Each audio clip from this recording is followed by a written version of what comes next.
ജീസസിന് മുമ്പേ തന്നെ മനുഷ്യർ ലിഫ്റ്റ് ഉപയോഗിച്ചിരുന്നു. ഏകദേശം 1852 എലീഷ ഓട്ടീസ് ആണ് ആദ്യമായി സുരക്ഷിതമായ ഒരു ലിഫ്റ്റ് കണ്ടെത്തിയത്.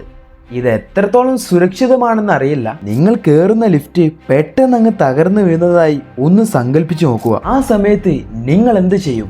ലിഫ്റ്റ് താഴെ പതിക്കുന്ന അവസാന നിമിഷം ചാടിയാൽ രക്ഷപ്പെടാൻ എന്നൊരു തെറ്റിദ്ധാരണ പലർക്കും ഉണ്ടാകും. അങ്ങനെ ചെയ്യുകയാണെങ്കിൽ കൂടുതൽ അപകടം വരികയുള്ളൂ. പിന്നെ എന്ത് ചെയ്യും? നിങ്ങൾക്ക് കൈയാണെങ്കിൽ മലർന്നു കിടക്കുക.